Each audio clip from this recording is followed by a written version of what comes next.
Next big question, which is board exams and undergraduate courses. Remember, the entire notion of board exams is sought to be changed to make them, to give the student more options. You can have a basic or a higher level of examinations, and you can structure it better according to the new education policy, even in class 10 or 12.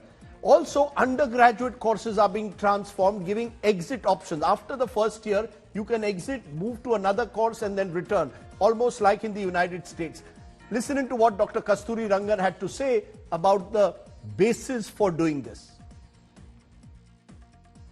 If you look at this is actually the considerations related to this kind of fixing up the scheduling of school education comes from our better understanding of neural sciences. We had a lot of discussion with the people who have been working on the early childhood education and also the early childhood care, coming out of the fact that how their brain growth evolves.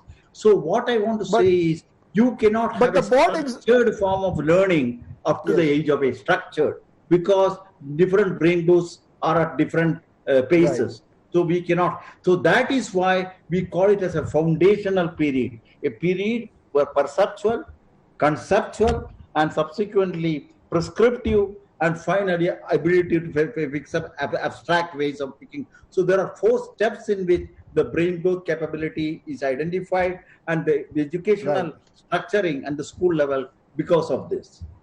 The earlier examination is more to evaluate the student, how the whole program is progressing. Is it 3 years or 5 years and things of that kind. 10 years we have left because there is currently this 10+2.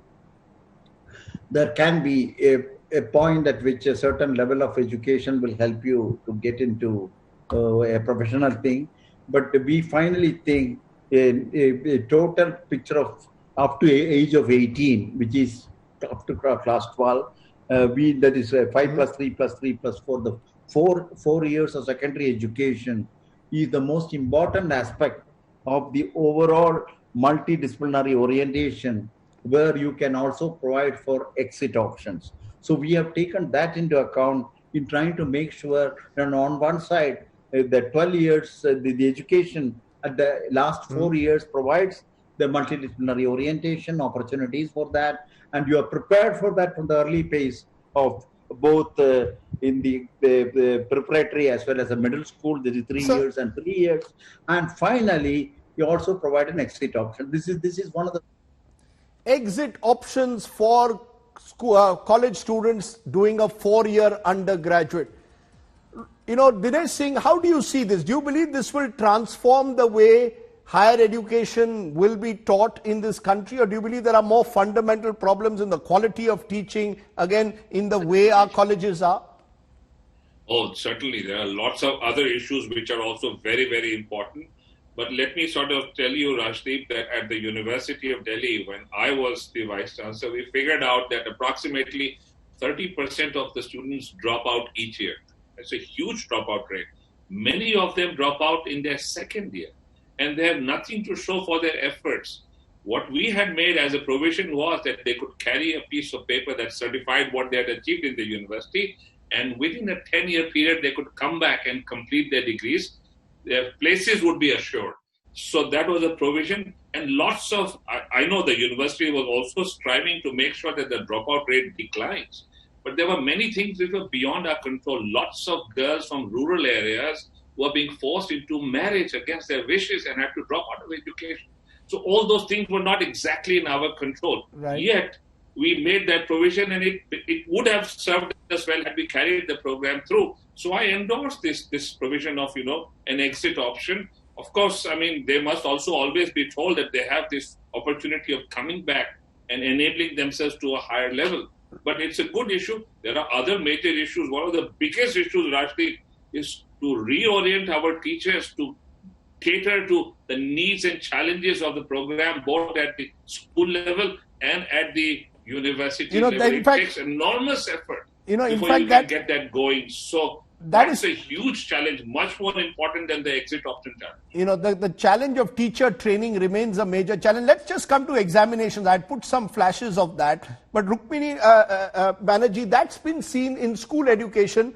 The government is talking about vocational training, about internships. I could be in class 8 and I could take 15 days off and work as an intern with vocational training. They're also talking about restructuring exams. But all these steps, do you see them as necessarily innovative? And will they be really possible on the ground?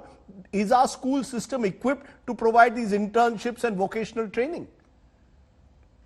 I mean, I'd like to say that the key part of this policy that I am very excited about is really these early foundations and them being done really well.